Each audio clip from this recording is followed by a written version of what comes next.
Bon, je crois que j'ai fait une petite folie puisque j'ai craqué pour l'iPhone 10 qui franchement est un super téléphone et aussi une très bonne caméra puisque ce téléphone filme en 4K à 60 images par seconde. Et aujourd'hui, on va avoir la chance de pouvoir le tester sur le terrain avec le DJI Osmo Mobile 2.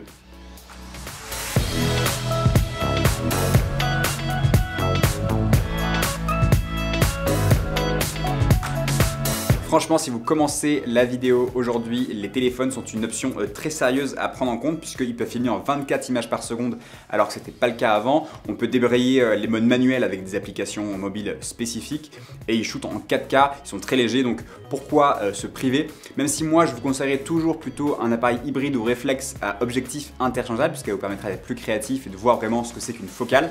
Mais ce problème est en partie contournable, même si c'est un peu de la triche, puisqu'on peut mettre sur les iPhones aujourd'hui des objectifs comme par exemple les objectifs Moment qui sont des lentilles que vous mettez devant et qui simulent des focales. Donc c'est vraiment une super alternative aux appareils, en tout cas pour commencer la vidéo. Pour les pros, c'est moins le cas, mais justement aujourd'hui on va voir un peu ce qu'il a dans le ventre et ce qu'il vaut, notamment avec le DJI Osmo Mobile 2 qui m'a été prêté par Focus Numérique. Donc on va voir un peu la qualité de l'iPhone et aussi la qualité de la stabilisation, pour qui est fait ce stabilisateur. Du coup on allait le tester avec Marine ce week-end près du château de Vincennes. Voici tout de suite les images.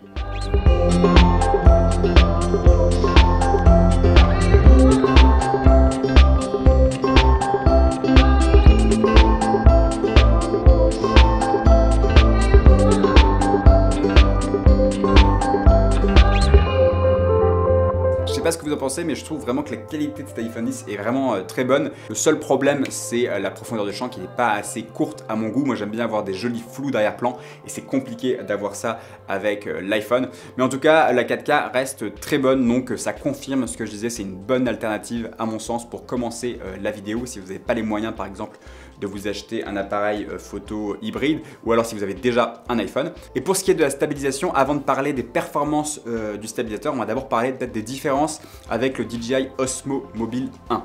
La première chose, c'est que l'autonomie a été multipliée par 3. Maintenant, on peut tenir environ 15 heures, je crois, avec ce stabilisateur, alors que ce n'est pas du tout le cas avec la version 1. On peut aussi mettre son appareil en mode paysage ou en mode portrait. Vous savez, pour le mobile, pour Instagram, les stories, ça peut être quelque chose qui peut être intéressant. Autre nouveauté très intéressante, on a un petit port USB ici qui va nous permettre de charger notre iPhone en même temps qu'on utilise l'Osmo. Ça, c'est vraiment cool parce que souvent les batteries se déchargent très vite quand on utilise ce genre d'appareil.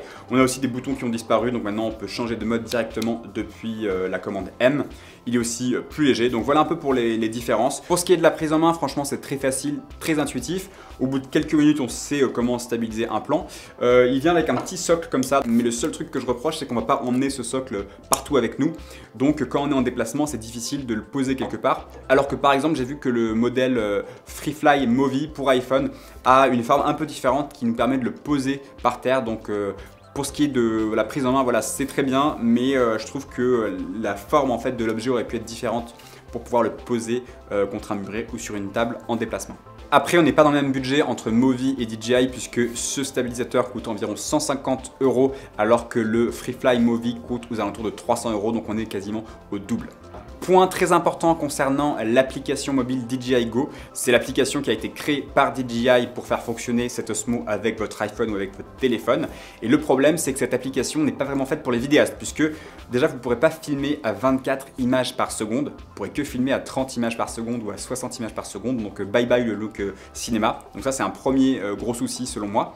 La deuxième chose, c'est qu'on n'a pas de profil log ou flat qui nous aurait permis d'avoir plus de marge de manœuvre à l'étalonnage. Et enfin, le troisième point négatif, c'est que vous savez, quand vous stabilisez votre iPhone, il y a une stabilisation mécanique donc, qui est créée par le Osmo Mobile. Il y a aussi une stabilisation optique dans l'iPhone et il y a aussi une nouvelle stabilisation numérique dans l'iPhone. Donc il y a deux stabilisations sur l'iPhone et une stabilisation mécanique. Et le problème quand il y a plusieurs stabilisations différentes comme ça, c'est qu'on peut avoir des artefacts, des problèmes de tremblement puisque les différentes stabilisations rentrent en conflit. Et en fait, l'application DJI Go ne permet pas de désactiver la stabilisation numérique ni optique de l'iPhone. Du coup, on a des tremblements vraiment pas très jolis, notamment avec l'iPhone 10. Donc ça, pour moi, c'est un autre gros souci, même si on peut le corriger facilement en post-production avec des outils comme stabilisation et déformation dans Premiere Pro.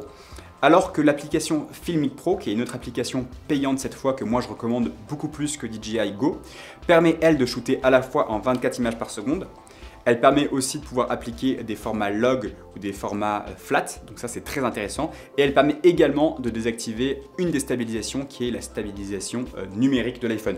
Donc je vous conseille de filmer avec l'application Filmic Pro. D'ailleurs le petit film que vous avez vu tout à l'heure, je l'ai filmé avec Filmic Pro et pas avec DJI Go. Donc DJI Go ça suffira pour faire des photos et des vidéos sans une grande exigence cinématographique, alors que Filmic Pro sera beaucoup plus adapté pour les vidéastes. Pour ce qui est des fonctionnalités, on a des trucs assez sympas. En photo par exemple, on peut faire des photos 360.